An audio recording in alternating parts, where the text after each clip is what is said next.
all the moves we're making. I'm scared to death. See, we're living in a time of crisis in our economy. I've seen this from multiple vantage points, having carried the weight of responsibility as a CEO myself and having advised and coached countless other CEOs navigating these turbulent waters. Look closely and you'll see the disease is not just inflation. It's not the market, it's not even unions. The disease is leadership. More precisely, the absence of authentic leadership that values substance over appearance. What is paraded as performance is often hollow display. What endures is capability, the unseen strength to deliver, to innovate, to hold steady in adversity, a truth I've witnessed again and again in boardrooms and in corner offices around the world. See, at the summit of corporations, with rare exceptions, leadership is a mirage.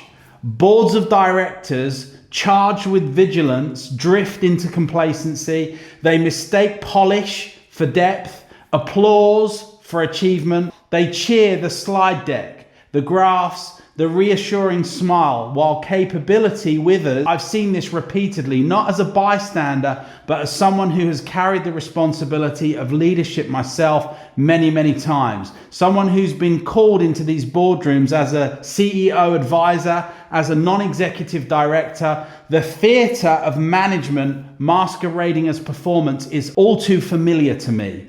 I've witnessed how showmanship is rewarded while substance is sidelined.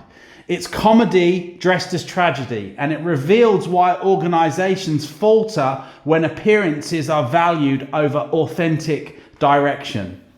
See, the arrangement between CEOs and boards is an alliance of convenience, a pact I've seen play out behind closed doors more times than I can count. One protects the other, both shields themselves with illusion. Performance, the grin, the spin, the quarterly gloss becomes their currency, while capability, the ability to make tough calls, to build resilient systems, to truly compete, is quietly exiled. I've advised CEOs caught in this dance, and I know how suffocating it can be when the theatre is valued literally over the results. Corporate democracy, it's a stage play with script already written. To challenge it, you must be prepared to contort yourself, risk exile, sacrifice relationships, often face ruin. Yet it's only those willing to break this unspoken pact who create genuine progress. I've watched this pattern repeat across industries and continents. It's not survival of the strong, it's survival of the agreeable. The system confuses charm with competence, presence with depth. In youth, these individuals were fraternity presidents, were affable, ever present. They helped others when they stumbled. They knew how to be liked, how to be seen, how to perform. But rarely were they brilliant. Rarely were they builders. They were usually popular. Their reward was votes, not respect, advancement without true capability. And I can tell you from decades of observing and advising leaders, this is how mediocrity takes root at the highest levels. Carried into business, they play the same game. They avoid waves, they avoid risk, they avoid the hard questions that true capability demands. They climb rung after rung, not through boldness or ingenuity, but through harmlessness and polished performance. And I've seen it again and again, how they choose deputies who are weaker than them, still ensuring that no rival with substance rises beneath them. This pattern is not isolated. I've watched it repeat across sectors, across boards and geographies over decades. Mediocrity compounds, each generation of leader duller than the last, each more afraid of being challenged until entire institutions are guided by those unfit, literally, to steer them. Leaders who can perform on stage but cannot build, cannot inspire, cannot endure are the ones who are running our companies today.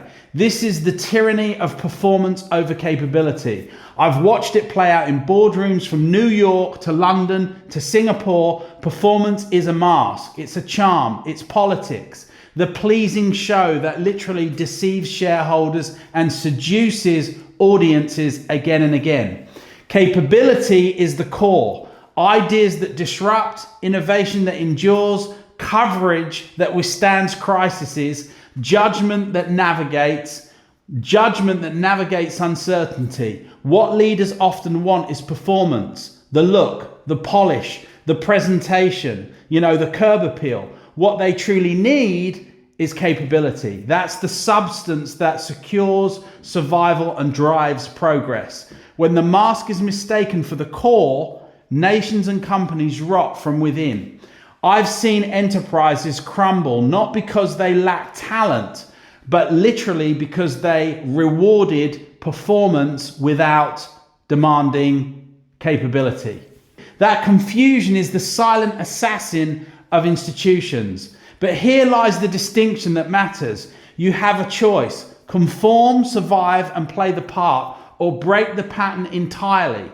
Step into capability and make it visible. Refuse the empty theatre of appearances. Bring substance, imagination, courage, clarity, and competence to the table. I can tell you from experience, the world may not reward it at first. In fact, you may even be resisted, questioned, or sidelined. But in time, it's capability that outlasts performance in every single situation. The world remembers the leader who had the courage to reject appearances and deliver results that truly mattered. The true leaders are those who will risk comfort for conviction, who will say, this is false, here's what's real. They may offend, they may be cast out, yet in doing so, they alter the trajectory of institutions and industries, and even of nations. I've felt the weight of the decisions, the isolation that comes with conviction, and the resistance that follows when you choose capability over appearance. I've seen such leaders firsthand, men and women who choose clarity over comfort, capability over appearance. They do not simply lead companies, they reshape cultures, redirect entire markets, and redefine what leadership looks like for their generations that follow it. They change the definition of leadership significantly. See, your task is not to climb the ladder as it stands. It's to build a ladder worth climbing, one rooted in substance and sustained by capability, not to perform for applause, but to embody the principles that endure, not to please the crowd, but to create structures, cultures, and systems that outlast you. The age does not belong to the actor who masters the stage for a moment. It belongs to the architects who shape the foundations of the entire future. So choose substance over appearance. Choose capability over performance. In the end, history will not remember how well you played the part. It will remember what you built and what you dared to do. So here are 8 leadership takeaways to anchor these lessons. Number 1, value substance over show. Prioritize capability, not appearances. Judge leaders not by how well they perform on stage, but by the strength of the systems, literally, that they build. The resilience of their teams and the results that they deliver when the spotlight shines on them. Number 2, challenge the alliance. Never collude with boards or leaders who protect each other's image at the expense of results. Expose the uncomfortable pact of appearances and demand that substance, accountability, and capability take precedence over mutual protection and empty showmanship. Number 3, reject mediocrity. Stop rewarding popularity over performance and demand depth over charm. Measure leaders not by how well they entertain, but how effectively they build resilient teams, make courageous decisions, and leave institutions stronger than they found them. Number 4, develop courageous deputies. Surround yourself with people stronger and bolder than you are, not weaker. Great leaders are not threatened by talent or vision that exceeds their own. They seek it out. I have seen the difference between leaders who build teams of challengers versus teams of followers. The former create lasting legacies. The latter collapse under the weight of their own insecurity. Number 5, break the cycle of agreeableness. Rise by contribution, not by harmlessness. Agreeableness may make you popular, but it rarely makes you effective. Great leadership means asking hard questions, offering bold solutions, refusing to disappear into the comfort of conformity. Your value is measured by what you create and contribute, not how smoothly you fit in. All right, number 6. Resist the mask of performance. Do not be seduced by theatrics or the lure of looking impressive. Cultivate judgment, courage, and tangible results that endure. Remember, appearances fade quickly, but the outcome you deliver and the principles you embody will stand as your true legacy. Number 7, be willing to risk exile. Conviction may cost you comfort, promotions, and even relationships, but it's the only path to lasting change. Every meaningful transformation I have witnessed in business came because someone was willing to step outside the circle. They were willing to move outside that point of approval, to ensure resistance and to stand firm in the storm. Exile is often the price of authenticity, and only those who accept it ever leave a legacy that endures. And finally, number 8. Build enduring systems, create ladders worth climbing and institutions that will outlast your tenure.